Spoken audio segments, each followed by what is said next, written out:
Isa sa pinakabigating global music festival ang Coachella Valley Music and Arts Festival. Dinadaluhan ito ng libo-libong festival attendees mula sa Amerika at iba't ibang panig ng mundo at nagtatanghal dito ang pinakamalalaking pangalan sa music industry. Taong 1993 nang maghanap ang American rock band na Pearl Jam ng alternatibong venue o lugar kung saan sila pwedeng mag-concert. Nagprotesta kasi sila laban sa Ticketmaster na may monopolyo noon ng concert ticket selling. Ang Coachella founder na si Paul Tolet ang nagsuggest ng lugar na Empire Polo Club sa Indio, California. Pumayag ang Pearl Jam at naging matagumpay ang concert nila na dinaluhan ng 25,000 manunood. Dito na nakakuha ng idea ang Coachella organizers na bakit di tayo magkaroon ng isang music festival sa gitna ng disyerto. Ipinangalan ang music festival sa lugar na Coachella Valley sa Indio, California. Malapit ito sa tanyag na Palm Springs sa gitna ng disyerto. Taong 1999 ang kauna-unahang Coachella Music Festival. Puro rock at alternative bands lang ang nagpe-perform noon. Pero sa loob ng mahigit 2 dekada, sinikap ng organizers na maging inclusive pagdating sa performers. Kaya naman napagsama-sama na nila ang mga rock, pop, hip-hop, EDM artists at iba pa. Sina Madonna, Paul McCartney ng The Beatles, Lady Gaga, Beyonce, Blackpink ay ilan lang sa mga global superstars na bumida na rito. At ngayong taon, sina Sabrina Carpenter, Justin Bieber at Karol G ang headliners. Pero bukod sa big names, binuksan din ng Coachella ang kanilang pinto sa mga rising music superstars. At sa kauna-unahang pagkakataon sa kasaysayan ng Coachella, may all-Filipino group na magpe-perform. Ang BINI. Umapaw ang saya ng 8 miyembro nang matanggap nila ang big news noong isang taon. Pagka-check ko ng Viber, nakita ko yung message sa bugna, tapos doon ako nagulat. Lagi naman po namin sinasabi pag-interviews, ano yung dream namin na stage, Coachella lagi.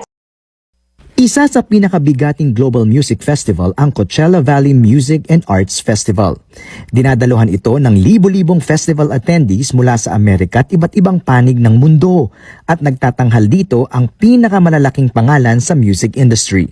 Taong 1993 nang maghanap ang American rock band na Pearl Jam ng alternatibong venue o lugar kung saan sila pwedeng mag-concert. Nagprotesta kasi sila laban sa Ticketmaster na may monopolyo noon ng concert ticket selling. Ang Coachella founder na si Paul Tolet ang nagsuggest ng lugar na Empire Polo Club sa Indio, California. Pumayag ang Pearl Jam at naging matagumpay ang concert nila na dinaluhan ng 25,000 manunood.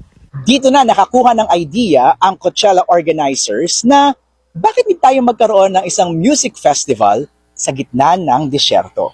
Ipinangalan ang music festival sa lugar na Coachella Valley sa Indio, California. Malapit ito sa tanyag na Palm Springs sa gitna ng disyerto. Taong 1999 ang kauna-unahang Coachella Music Festival. Puro rock at alternative bands lang ang nagpe-perform noon. Pero sa loob ng mahigit 2 dekada, sinikap ng organizers na maging inclusive pagdating sa performers. Kaya naman napagsama-sama na nila ang mga rock, pop, hip-hop, EDM artists at iba pa. Sina Madonna, Paul McCartney ng The Beatles, Lady Gaga, Beyonce, Blackpink ay ilan lang sa mga global superstars na bumida na rito. At ngayong taon, sina Sabrina Carpenter, Justin Bieber at Karol G ang headliners.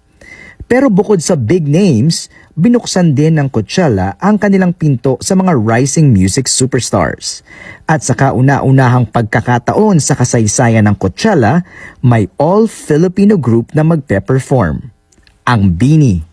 Umapaw ang saya ng 8 miyembro nang matanggap nila ang big news noong isang taon. Pagka-check ko ng Viber, nakita ko yung message sa bugna, tapos doon ako nagulat. Lagi naman po namin sinasabi pag-interviews, ano yung dream namin na stage, Coachella lagi. Isa sa pinakabigating global music festival ang Coachella Valley Music and Arts Festival. Dinadaluhan ito ng libo-libong festival attendees mula sa Amerika at iba't ibang panig ng mundo at nagtatanghal dito ang pinakamalalaking pangalan sa music industry. Taong 1993 nang maghanap ang American rock band na Pearl Jam ng alternatibong venue o lugar kung saan sila pwedeng mag-concert.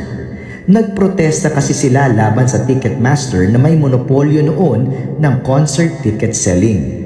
Ang Coachella founder na si Paul Tolet ang nagsuggest ng lugar na Empire Polo Club sa Indio, California. Pumayag ang Pearl Jam at naging matagumpay ang concert nila na dinaluhan ng 25,000 manunood.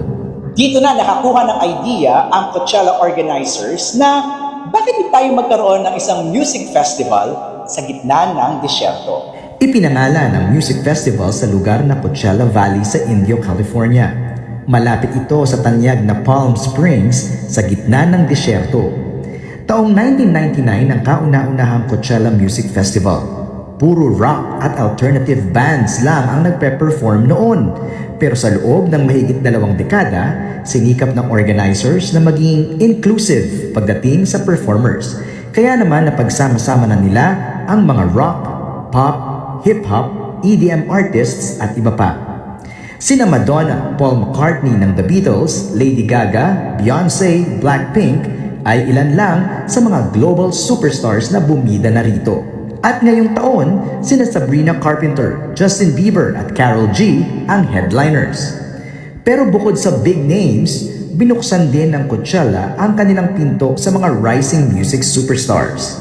At sa kauna-unahang pagkakataon sa kasaysayan ng Coachella, may all-Filipino group na magpe-perform.